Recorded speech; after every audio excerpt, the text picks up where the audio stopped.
Donc la présentation, elle va s'articuler autour des trois axes d'action et de mission de l'Association nationale JAD.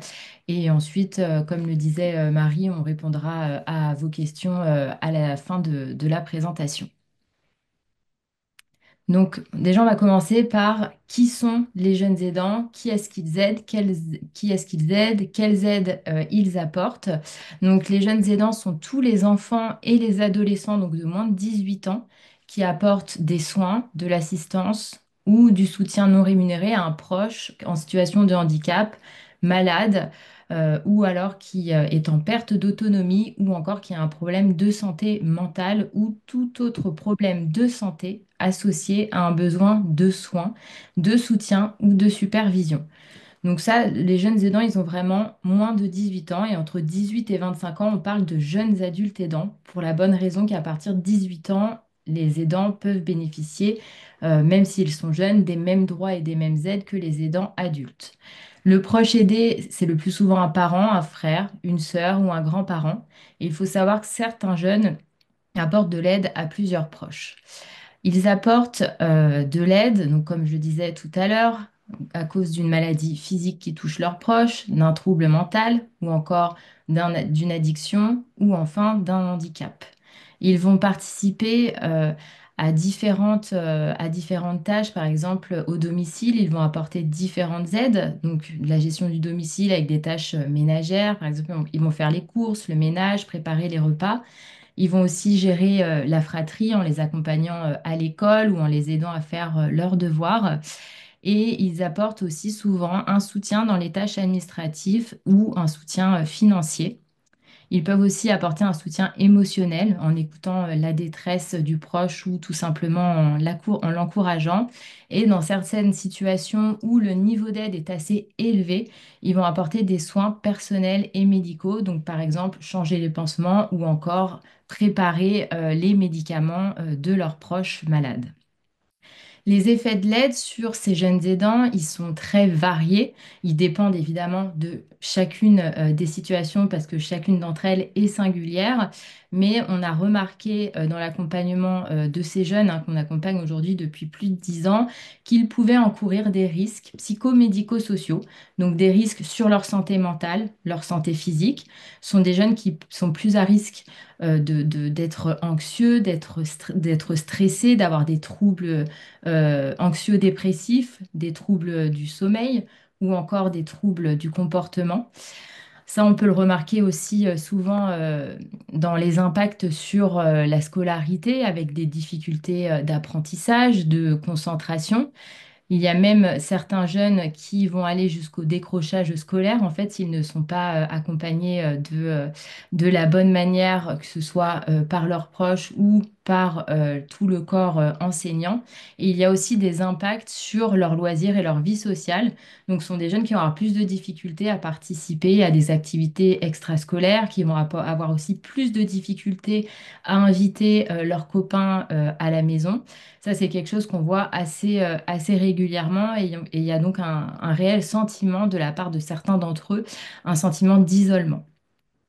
Ensuite, donc comme j'ai pu l'expliquer précédemment, ce sont des jeunes donc, qui aident vraiment comme les aidants adultes, hein, même si c'est difficilement envisageable. Mais il y a aussi des conséquences positives qui n'apparaissent évidemment que si l'environnement du jeune est soutenant et que le jeune est reconnu dans l'aide qu'il apporte. Sont des jeunes qui sont très matures par rapport aux autres enfants ou adolescents de leurs âges. Ce sont des jeunes qui vont être très fiers aussi de l'aide qu'ils apportent à leurs proches et qui vont entretenir une relation privilégiée avec ce dernier. Et enfin, il y a une réelle acquisition de compétences techniques et humaines de la part de ces jeunes aidants ou encore de ces jeunes adultes aidants.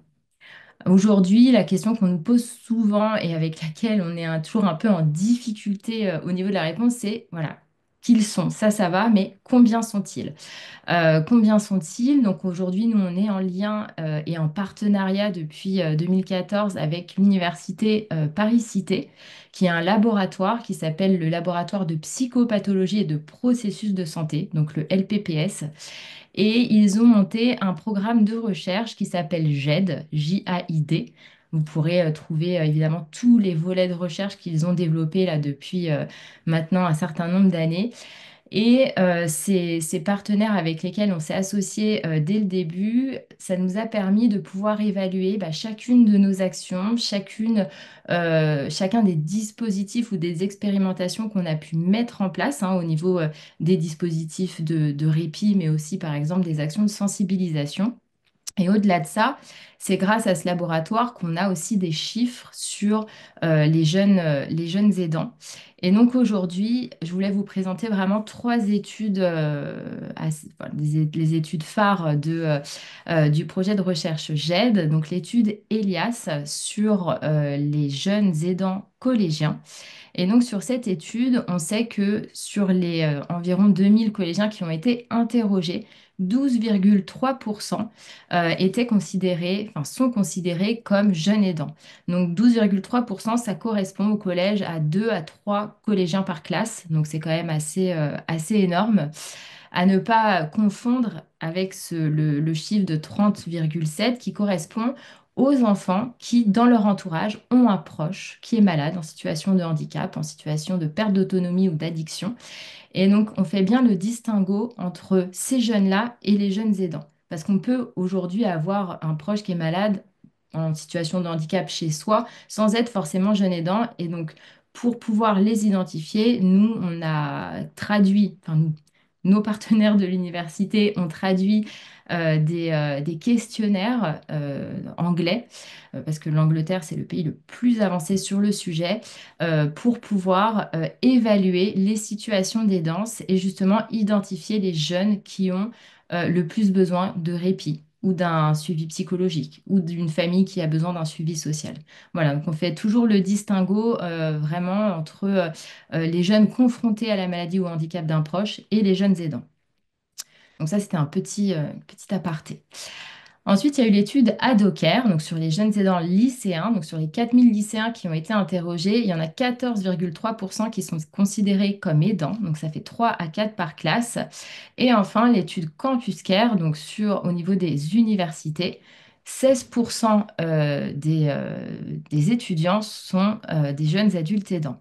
Donc on voit que l'aide aussi progresse en fonction de l'âge, mais ce sont des chiffres qui sont assez édifiants et qui nous ont surpris, hein. Évidemment, quand tout au début de la création de l'association nationale JAD, on avait estimé à peu près à 500 000 jeunes aidants. Et donc, en fait, on est plus à 1 million qu'à 500 000, sachant qu'en 2023, l'adresse a sorti une étude qui a recensé donc 523 000 jeunes aidants d'un proche en situation de handicap. Donc, ça veut dire que dans ces 523 000 n'étaient pas recensés les jeunes aidants d'un proche malade. Donc voilà, on est plus autour des 1 million quand on voit ces chiffres. Mais aujourd'hui, on essaie toujours, enfin on s'appuie toujours sur les chiffres de cette première recherche universitaire sur les jeunes aidants pour pouvoir donner des éléments chiffrés sur ce public à besoins spécifiques. Je voulais vous parler donc de notre association qui a été créée à la suite de 3 années de séjour Cinéma Répija dans l'Essonne. Donc c'est ce dispositif qui existe en Essonne depuis 2014. Il a été fondé par Françoise Hélien, qui est psychologue clinicienne et directrice d'un dispositif d'appui à la coordination dans le Sud Essonne. Et dans le cadre de cette pratique, donc, elle s'est rendue compte qu'il y avait des jeunes aidants, mais qu'il n'y avait pas de dispositif pour les soutenir. Donc, elle a créé dès 2014 les séjours cinéma Répijade. dont je vous dirai, donc je développerai ensuite vraiment leur contenu. Et c'est vraiment le premier lieu de répit et d'expression artistique à destination des jeunes aidants en France. Et à la suite de 3 années d'expérimentation, on a vu que ça fonctionnait, que ça répondait à un réel besoin.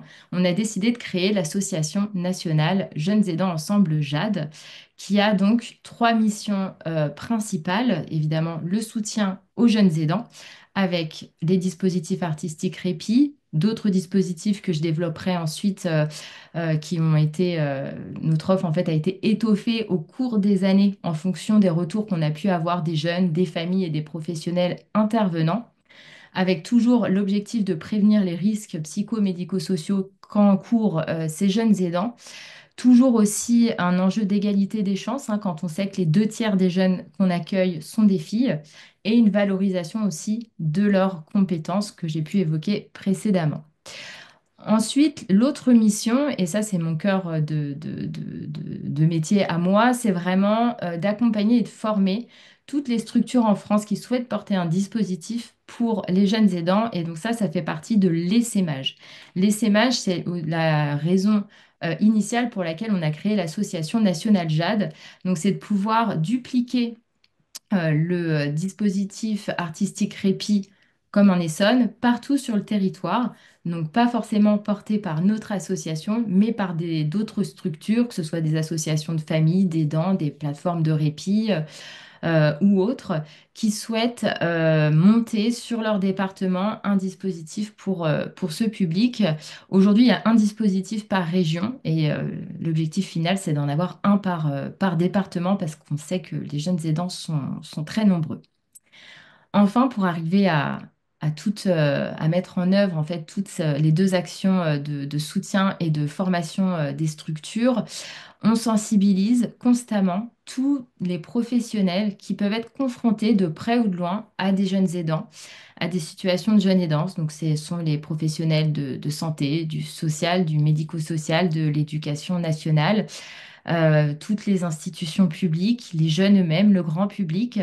Et on mène donc de nombreuses actions sous différentes formes, hein, mais comme ce webinaire de ce jour, afin que tous les professionnels puissent connaître les jeunes aidants, mais pour aller plus loin, les reconnaître et ensuite, grâce à ce repérage concret et effectif, ça va nous permettre et ça va permettre en fait à ces professionnels de pouvoir orienter les jeunes aidants vers des structures, vers des associations, vers des dispositifs qui sont adaptés à leurs besoins.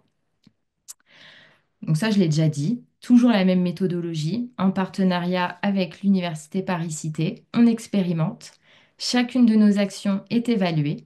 Et si on voit que ça fonctionne, on la modélise pour qu'elle puisse être développée. Et c'est ce qui nous permet de contribuer aujourd'hui à la recherche en France sur le public des jeunes aidants et d'innover en fonction des retours que nous avons de la part de ces jeunes. Une brève présentation de notre équipe. Donc, il y a donc Amaranta Barclay, hein, qui est la directrice de l'association nationale JAD. Virginie Assailly, qui se situe en Essonne et qui est la coordinatrice générale, alors notamment avec les familles, et elle est en charge des séjours cinéma Répit JAD en Essonne. Donc, et ensuite, Pauline Sontag, qui est la chargée de vie associative et qui s'occupe du coup de toute la partie communication et tout ce qui concerne aussi les adhésions, etc. Voilà, donc ça peut toujours surprendre, ça surprend qu'on soit une si petite équipe alors que nous sommes une association nationale, mais comme on le sait tous, les associations loi 1901 n'ont pas de fonds pérennes. Donc, je vais repartir, comme j'expliquais, donc sous les trois grands axes. Donc, le soutien aux jeunes aidants et aux jeunes adultes aidants. Donc, comme j'expliquais, donc initialement, on avait seulement les séjours artistiques répit. Et il y a quelques années, des jeunes aidants qui avaient participé au séjour cinéma répit en Essonne nous ont contactés parce qu'évidemment, ils ont grandi hein, depuis 10 ans, ils sont devenus majeurs, et ils nous ont demandé si on pouvait créer avec eux une plateforme où ils pourraient échanger entre eux, partager des informations sur les droits, les aides, des pathologies, des parcours un peu particuliers, et surtout pouvoir témoigner de leur situation. Donc, on a créé en 2023 Link Aidant. C'est une plateforme qui est adossée à notre site internet et qui permet donc à ces jeunes adultes aidants de pouvoir échanger entre eux et bénéficier de ressources aussi qui sont fiables et validées donc, par l'association nationale JAD. Donc ça, vous pouvez le retrouver vraiment sur notre site internet.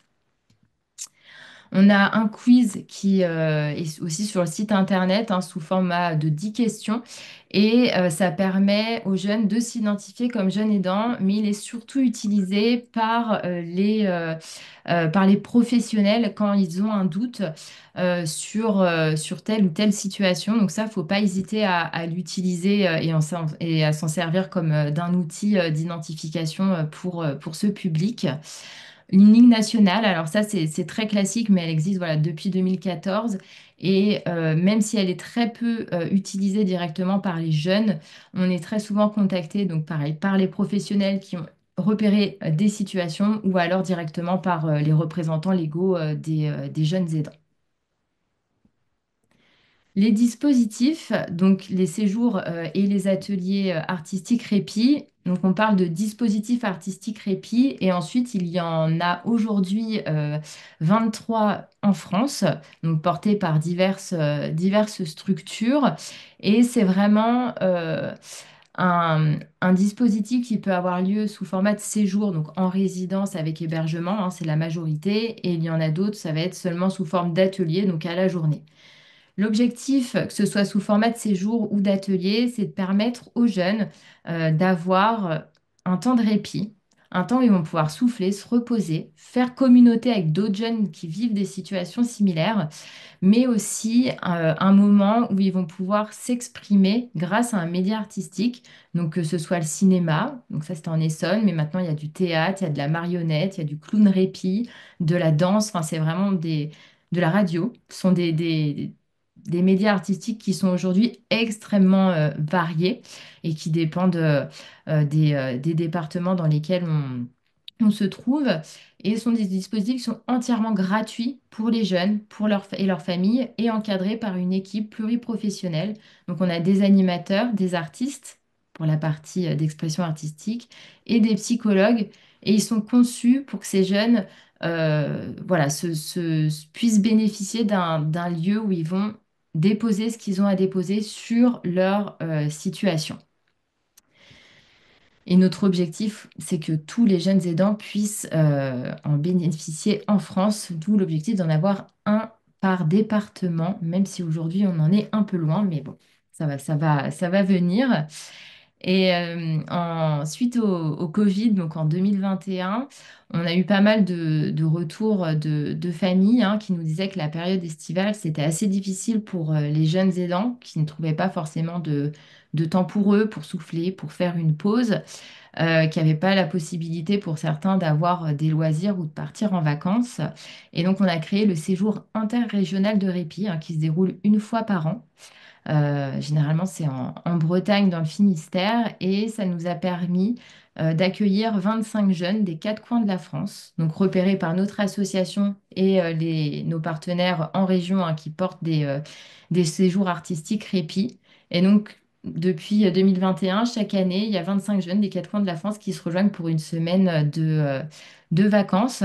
Et ça a vraiment un objectif de fédérer cette équipe de partenaires en région autour d'un même projet et de permettre une rencontre des jeunes, de 25 jeunes des quatre coins de la France. Donc pour vous donner une petite idée aujourd'hui du nombre de dispositifs artistiques Répijade, donc ce sont tous ceux qui sont en orange foncé.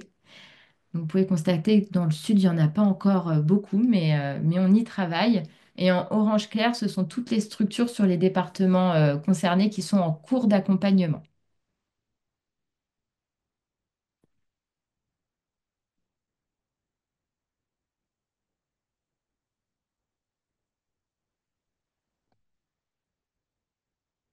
Ça me permet de faire le lien avec cette seconde mission, donc sur l'accompagnement et la formation des porteurs de projets.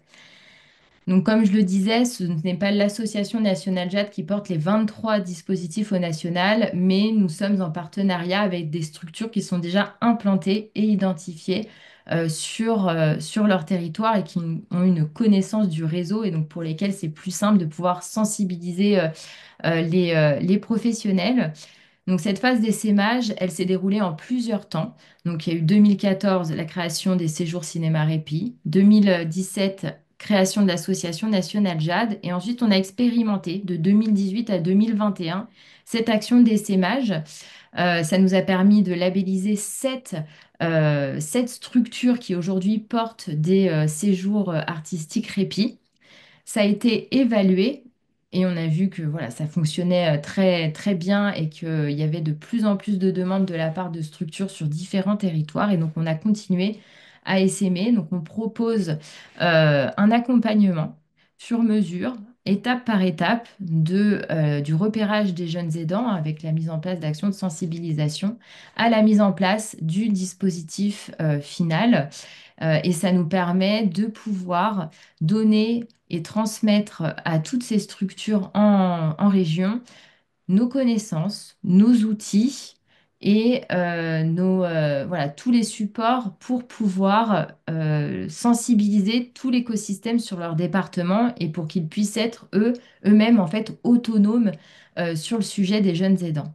Et en fait, c'est vraiment toute cette transmission d'expertise et de connaissances qui va permettre de faire émerger le sujet des jeunes aidants au niveau départemental, au niveau régional et in fine au niveau national.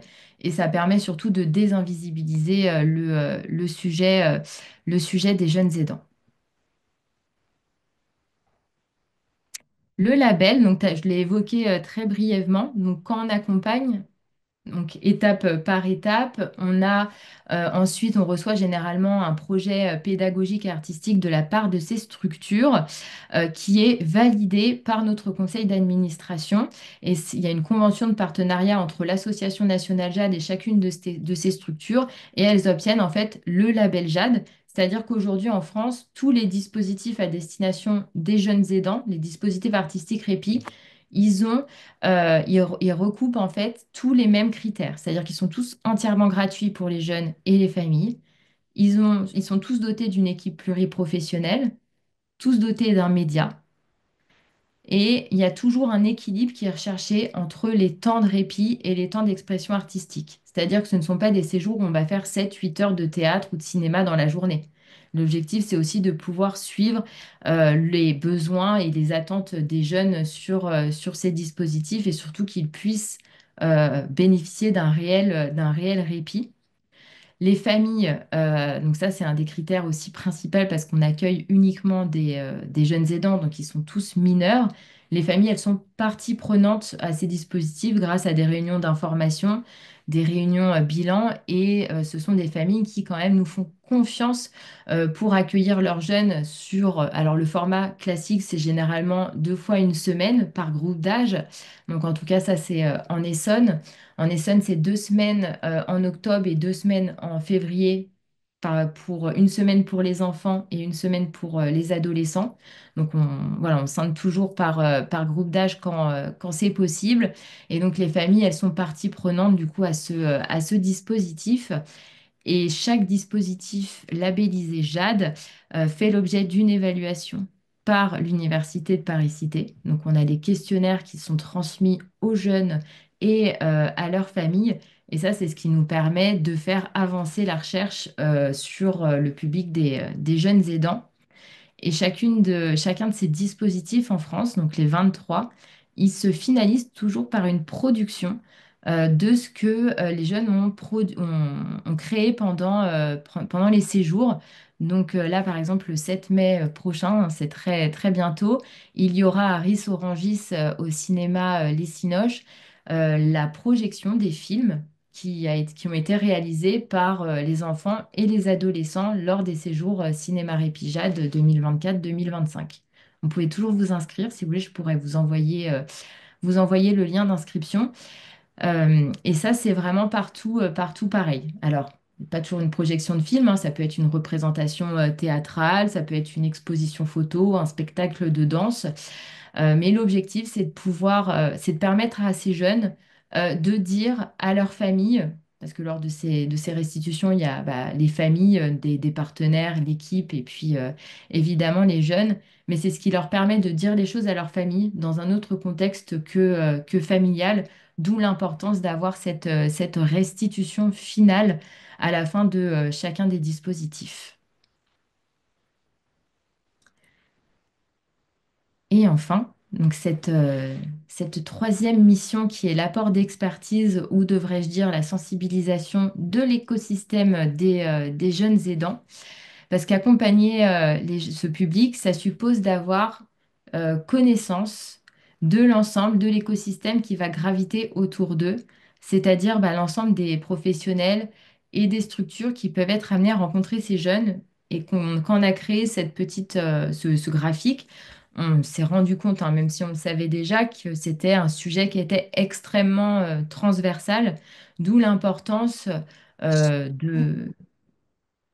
pour notre association et pour notre équipe, de pouvoir aller à la rencontre des collectivités, par exemple territoriales, à la rencontre de la protection de l'enfance, des acteurs de l'éducation nationale, de la protection sociale, mais aussi de toutes les structures, par exemple, et les professionnels spécialisés dans l'accompagnement psychologique, les services d'aide à la personne. Enfin, voilà, on a essayé d'être assez c'est pas exhaustif, hein, mais ça permet d'avoir une idée de tout l'écosystème autour des jeunes aidants et de se rendre compte qu'il y a une multiplicité de ressources autour d'eux avec laquelle, en fait, il est primordial de se familiariser pour qu'ils puissent être repérés de manière concrète et effective. Et nous, notre objectif, c'est de pouvoir informer et de former tous ces professionnels sur ce qu'est les danses, comment repérer ces jeunes et où les orienter s'il y a un besoin particulier. Donc aujourd'hui, nous, on met en lien souvent, on ne peut pas répondre évidemment à tous les besoins de ces jeunes aidants, hein. Les dispositifs artistiques Répit, ça fait partie d'une réponse parmi tant d'autres. Et nous, ça nous permet ensuite de faire le lien, par exemple, entre les familles, les psychologues, les travailleurs sociaux ou d'autres associations ou structures qui pourraient venir en aide à ces jeunes aidants et à leurs familles. Et tout ça, ça fait vraiment écho à l'accompagnement systémique qu'on propose pendant nos dispositifs, c'est-à-dire qui prend en compte le jeune. C'est un dispositif pour le jeune aidant, mais ça prend en compte aussi les besoins de l'entourage et de la famille. C'est pour avoir une réelle vision collective aussi de ce qu'on souhaite pour ces jeunes à l'aube des prochaines années. Voilà, aujourd'hui, qu'est-ce qui manque pour que ces situations soient le mieux possible prises en charge, pour éviter les risques sur leur santé physique, leur santé psychique, leur vie sociale, leur vie scolaire. Et donc, on essaie d'avoir une approche comme ça à 360 degrés pour répondre au mieux à leurs besoins ou encore orienter vers les professionnels qui seront plus à même de le faire que nous. Et donc pour y arriver, on a donc, comme j'expliquais tout à l'heure, plusieurs modalités de sensibilisation. Donc on a des colloques hein, qui sont organisés tous les 2 ans. Le premier a eu lieu en 2019. Donc là, c'était vraiment un état des lieux de l'existence de dispositifs d'études en France. Donc on s'est rendu compte qu'on était quand même un peu à la traîne hein, par rapport à d'autres pays comme la Suisse, comme le Royaume-Uni surtout, hein, qui sont précurseurs sur le sujet des jeunes aidants. Il y a eu un second colloque en 2022 sur la thématique des jeunes aidants et l'école. Et le dernier a eu lieu en 2024 c'était une question vraiment, c'est quoi aider? Avec plusieurs experts qui sont intervenus. Et ce sont des colloques que vous pouvez retrouver sur la chaîne YouTube de l'association et qui sont en replay. Pour compléter, évidemment, parce qu'on ne pourrait pas faire des sensibilisations que tous les 2 ans, on organise des webinaires assez régulièrement et on intervient à des groupes de travail, des conseils d'administration, des copiles, des conférences, des forums, hein. On est assez sollicité sur le sujet, mais c'est ce qui nous permet de sensibiliser de la manière la plus large possible. Et ce qu'il faut savoir, c'est que en 2020, lors de la stratégie Agir pour les aidants, donc la première, ils ont repris en fait la plupart de nos préconisations, hein, parce qu'on fait partie du comité de suivi de cette stratégie, hein. Ils ont repris nos préconisations et la mesure phare du volet épauler les jeunes aidants, c'était la sensibilisation des professionnels scolaires. Et donc, on a co-créé avec nos partenaires d'Université Paris-Cité des modules de sensibilisation dédiés à l'éducation nationale. Donc ça, c'est quelque chose qu'on propose encore aujourd'hui, hein. Donc si vous connaissez des lycées, des collèges qui seraient intéressés, il ne faut pas hésiter à nous contacter. Et donc ce sont des modules, hein, pour un groupe de 15 professionnels animés par les psychologues ou par l'équipe JAD. Et en complément de ces modules, qui étaient plus à destination des CPE, des infirmières, des assistantes sociales, des médecins scolaires quand il y en a.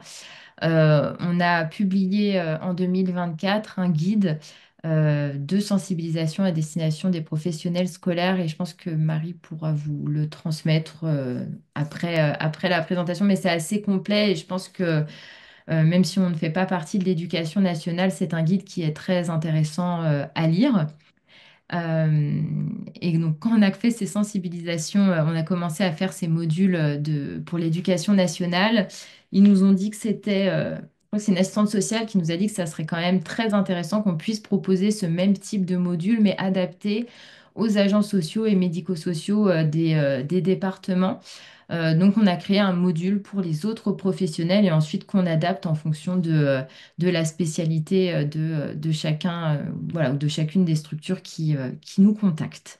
Donc, ça fait pas mal de modalités. Donc, maintenant, il faut faire preuve de pugnacité, de ténacité afin de pouvoir sensibiliser le plus grand nombre. Et je pense que j'ai terminé. Voilà, c'était beaucoup d'informations, donc il ne faut pas hésiter si vous avez des questions. Merci beaucoup pour cette présentation. On a une première question dans le chat, à savoir quelles sont les modalités pour faire une demande de séjour. Alors, les modalités pour faire une demande de séjour, c'est si vous avez repéré une situation de jeune aidance, je ne sais pas qui a posé la question. Bon, je vais essayer de dire, on va dire que oui. Oui, oui, oui, c'est ça, c'est... Pardon, il n'y a pas de Oui. vidéo. Hop. Euh, voilà, on fait partie du DAC Santé 77 Nord sur l'équipe de coordination. Effectivement, bah, s'il y a, on ne voit pas, c'est pas grave. Si on repère un jeune lors d'une situation qui aurait vraiment besoin d'accéder à un temps de répit, ben voilà, comment, quelle modalité? Est-ce qu'il y a un Ok. dossier? Est-ce qu'il y a, je Alors, suppose, du temps d'attente, etc., etc., etc. sur le 77, aujourd'hui, on n'a pas encore de dispositif artistique répit.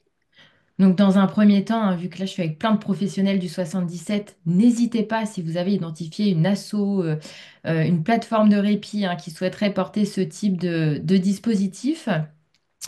Cependant, le 77, c'est pas très loin du 91. Donc, en fait, c'est évidemment, on va privilégier les jeunes de l'Essonne. Cependant, il nous est arrivé d'accueillir des jeunes de toute l'Île-de-France, hein, quand ce sont des situations assez complexes. Et dans ce cas-là, en fait, il faut nous contacter soit sur la boîte contact @jeune-aidant.com, soit au numéro de téléphone 07 67 29 67 39 de l'association. Et en fait, on va vous orienter. Donc là, ça sera Virginie Assailly qui prendra contact avec vous. Donc vous pourrez lui exposer la situation et ensuite elle l'appellera ou sera appelée, ça c'est en fonction des familles. Et elle fera une évaluation de la situation de jeune aidance directement. Et en fonction de ce qu'il en ressortira, le jeune pourra participer évidemment au séjour Cinéma Répijade en Essonne. Et après, très concrètement, vous me parliez de dossier. Il y a effectivement un dossier à remplir pour le jeune et les familles. Donc, à savoir, c'est très classique, hein, on dépend de la législation jeunesse et sport. Donc, tout est très cadré. Il y a une fiche d'inscription, une fiche sanitaire de liaison, les autorisations de droit à l'image, de décharge transport. Enfin, voilà. Après, ça, c'est un dossier administratif, mais ça c'est ensuite, c'est après l'inscription. et après l'évaluation de la situation. Est-ce que j'ai répondu à votre question? Oui, et du coup, je rebondis. Est-ce qu'il y a des critères spécifiques pour orienter un jeune vers ces séjours de répit? Bah, faut qu'il soit jeune aidant, comme je vraiment. Après, il n'y a pas de critères spécifiques. Ensuite, ça va être donc ma collègue Virginie qui va évaluer la situation et en fonction du nombre de demandes évidemment qu'on aura, on sera obligé de faire des choix. Mais la plupart du temps, voilà, ça se passe quand même très bien. Et si on a une demande assez urgente d'un autre département, on peut tout à fait les prendre en charge. Merci.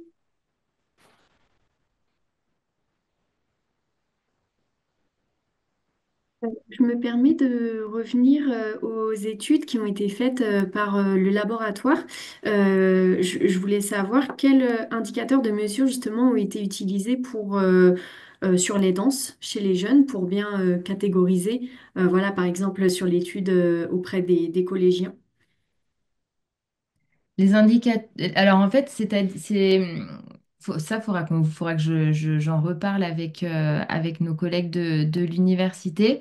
En fait, on s'appuie sur des questionnaires qui s'appellent la MACA, le PANOC, etc., qui nous permettent d'avoir, par exemple,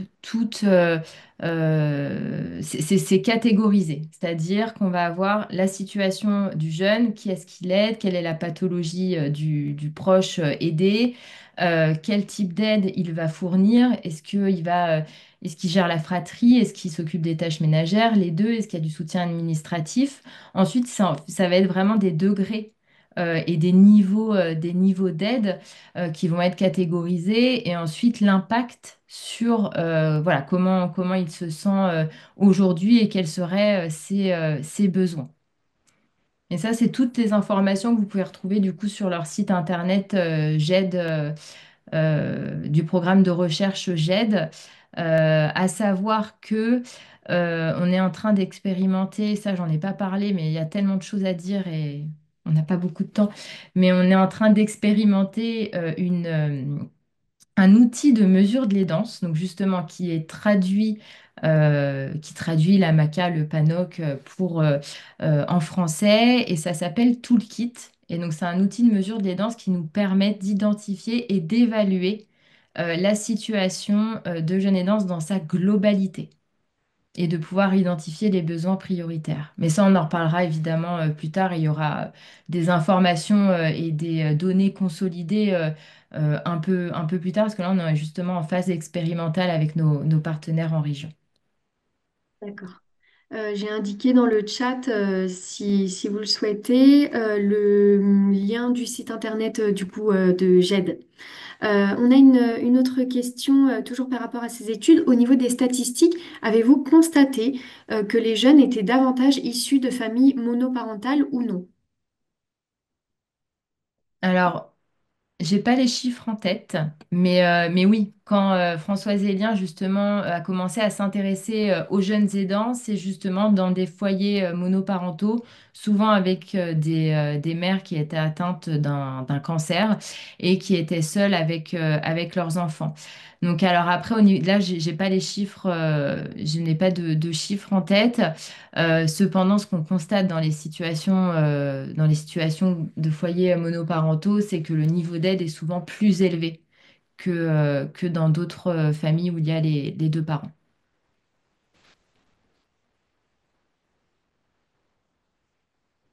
Comme on a pu le voir tout à l'heure sur la cartographie que vous nous aviez présentée, en effet, en Seine-et-Marne, du coup, il n'y a pas de porteur de projet.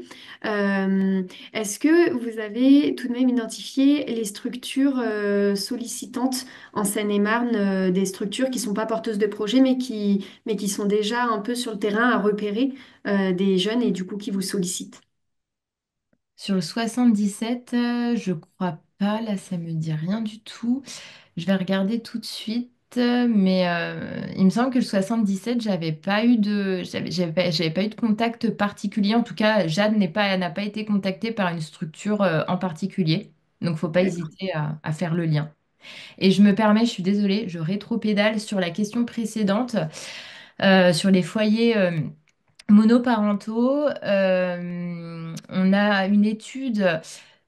En fait, quand on a expérimenté les séjours artistiques Répit 2018 à 2021, vous vous rappelez avec la petite frise graphique, ça a été évalué et donc ça nous a permis d'avoir des chiffres sur les jeunes aidants que nous avions accueillis de 2018 à 2021 et sur tous les jeunes qu'on avait accueillis, il y en avait 23% qui vivaient avec un seul de leurs parents et c'était majoritairement avec la mère. Voilà. Donc ça, c'est le chiffre que j'ai. Alors, il est un peu daté hein, parce que ça date de 2021, mais voilà, pour répondre à votre question de manière un peu plus précise. Merci beaucoup. Pour les autres participants qui n'ont pas posé de questions dans le chat, si vous avez une question qui vous vient en tête, n'hésitez pas à ouvrir votre micro. Vous pouvez poser vos questions à l'oral également. Oui, bonjour, je me permets de prendre la parole. Floriane Ray, je suis infirmière coordinatrice au DAC 92 Sud Osmose. Et je me posais la question de savoir où trouver le répertoire des structures porteuses de projets de séjour de répit. Alors, c'est sur notre site internet. Vous allez dans l'onglet Jeunes aidants, nos propositions, et vous avez les dispositifs JAD avec une carte de France. Je vais vous la mettre dans le chat. Une carte de France qui recense justement toutes les structures avec leurs coordonnées. Parfait, c'est trouvé, merci beaucoup. Bonjour, je suis euh, dans un établissement, un EHPAD plus précisément. Donc, on est moins concerné évidemment par les jeunes aidants puisque nos aidants sont un peu plus âgés. Mais je voulais savoir si vous aviez identifié en fait une population de jeunes aidants qui étaient dans une situation comme ça un petit peu multigénérationnelle avec des écarts et du coup la difficulté, puisque là on ne parle pas de maladie, mais on parle de problématiques cognitives, etc. Est-ce que vous avez identifié cette population parmi les plus jeunes qui accompagnaient leurs grands-parents? Parce que je l'ai vu dans votre présentation et je voulais savoir si c'était quelque chose qui était prégnant chez vous. Alors, prégnant, non. Pareil sur l'infographie, mais je la ferai suivre à Marie à la suite de la présentation pour qu'elle puisse vous la transmettre. Sur les chiffres qu'on avait eus lors de cette évaluation dans les jeunes accueillis, il y avait c'est déjà voilà, beaucoup, mais c'était 9% des jeunes aidants accueillis qui accompagnaient et aidaient un grand-parent. Donc, c'est pas la majorité des jeunes qu'on va accueillir. Nous, c'est vrai que la plupart du temps, ils aident. En premier, c'est leur mère. En second, c'est un frère, sœur, demi-frère. Et ensuite, le père ou le beau-père. Les grands-parents, c'est ce qui arrive après. Mais, euh, Mais vous mais n'avez ça, pas un ça arrive. programme ou quelque chose en fait, qui va cibler cette population de jeunes aidants? Parce que moi, je parle, enfin, vraiment, la difficulté, c'est de comprendre la vieillesse et du coup de l'accompagner et savoir si vous aviez des programmes ou nous, si éventuellement nous étions confrontés à des très jeunes aidants, de pouvoir les rediriger et s'ils trouvaient auprès de vos équipes un Oui, bien soutien sûr. Ah oui, spécifique bien sûr. à Oui, oui, l'accompagnement oui. de la personne âgée. Oui, oui, bien sûr. En fait, c'est pour ça que je précise bien que c'est aidant, enfin jeune aidant d'un proche malade en situation de handicap et ou de perte d'autonomie. C'est-à-dire que ça peut tout à fait être un jeune qui aide son grand-père ou sa grand-mère. Et on les accueille tous de la même façon, hein, peu importe qui ils aident et peu importe la pathologie ou le handicap du proche aidé. Ça, j'ai peut-être pas assez insisté dessus, mais c'est vrai qu'on a pris la décision qu'il n'y ait aucun cloisonnement et que ce soit justement ouvert à tous les jeunes aidants peu importe qui ils aident, peu importe aussi leur niveau d'aide, hein, parce qu'il y a des jeunes qui vont avoir un niveau d'aide très élevé et d'autres un peu moins, où ça va être quand on va creuser, par exemple, au niveau de la famille, ils vont nous dire non, non, il aide pas, mais en fait, il va y avoir un réel soutien moral. Voilà, mais c'est vraiment, on accueille tous les jeunes aidants. Donc, si vous identifiez des jeunes aidants qui aident son grand-parent, enfin son grand-père, sa grand-mère, etc., ça, c'est vraiment des jeunes aussi à qui on peut proposer des séjours de répit. D'accord, merci beaucoup. D'autant plus que dans ces situations, souvent, il y a donc le cas, alors pas euh, le fait qu'ils aident plusieurs proches, donc ça c'est possible, mais il va y avoir aussi la coaidance. C'est-à-dire que ce sont des jeunes qui, par exemple, vont aider leur grand-père ou leur grand-mère et ils vont soutenir aussi moralement leur père ou leur mère qui, eux, sont les aidants principaux des grands-parents. Ouais, exactement. Mm. Voilà. Donc ça, c'est, ouais, ce sont des situations auxquelles on a déjà été confrontés. Merci beaucoup. Euh, Moi, je me permets de relancer aussi sur une autre question. Pour un jeune qui souhaite s'inscrire, participer à un séjour interrégional de répit, est-ce qu'il y a une période pendant laquelle il peut s'inscrire? Et au-delà de ça, quel est le délai d'attente pour ce jeune qui souhaite y participer? Alors, il y a deux choses. Donc, il y a le séjour interrégional de répit. Donc ça, la principale condition, c'est d'avoir participé préalablement à des séjours artistiques répit. Donc, je vais plutôt répondre à votre question par rapport au séjour artistique répit. Donc, en Essonne, ce qu'il faut savoir, c'est qu'ils ont lieu. Alors, je parle de l'Essonne parce que c'est les plus proches de vous en termes géographiques. Ils ont lieu donc à la Toussaint, donc octobre, une semaine pour les enfants, une semaine pour les ados. Février, pareil, une semaine pour les enfants, une semaine pour les adolescents. Généralement, on commence la campagne de repérage, on commence à communiquer sur ces séjours en juin. Il n'y a pas il y a pas forcément de délai spécifique, hein. Là, par exemple, on a eu des familles qui nous ont contactés dès février et puis on leur a dit, bah, écoutez, voilà, on vous recontacte dès qu'on on lance l'organisation de ces séjours. Après, dans l'idéal, faut pas s'y mettre en octobre, quoi. Mais entre juin et septembre, c'est tout à fait possible. D'accord, merci. Est-ce qu'une autre personne souhaite poser une question à l'oral en ouvrant son micro? Oui, bonjour. Moi, c'est Sylvie Jacot, je suis assistante sociale au DAC Santé 77 Nord. J'avais une autre question. Est-ce que vous continuez à aider des jeunes aidants dont le parent serait décédé? C'est une C'est-à-dire, très bonne question. Oui, oui. voilà. Oui. Oui, évidemment. Après, ils sont pas relâchés comme ça et on a un suivi des familles aussi en fonction de leurs besoins, hein, même s'ils ont des professionnels comme vous, qui les accompagnaient plus régulièrement que nous.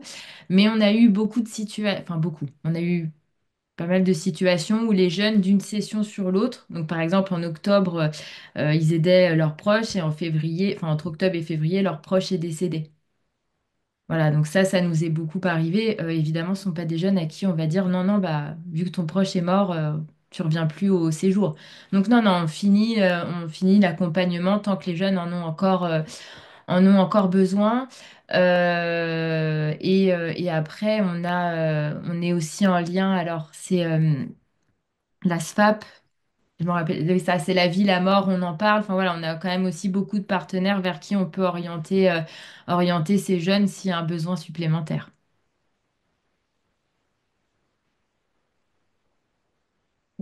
Merci. Merci. Est-ce que quelqu'un souhaite poser une autre question?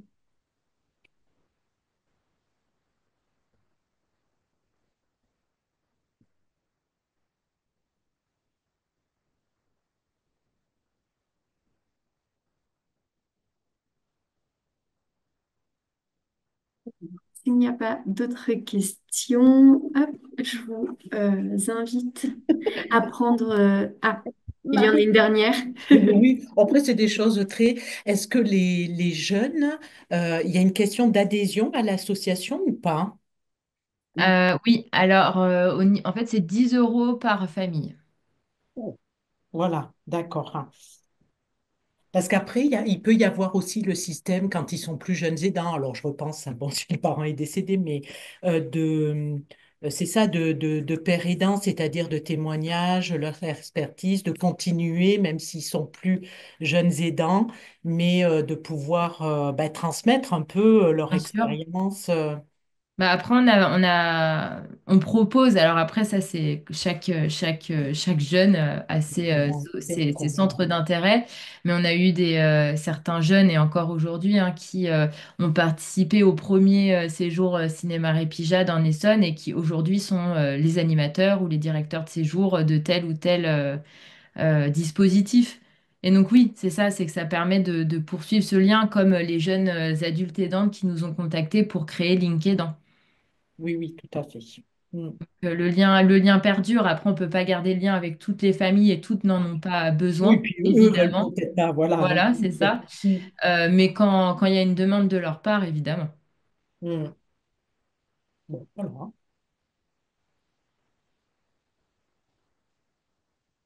Merci beaucoup.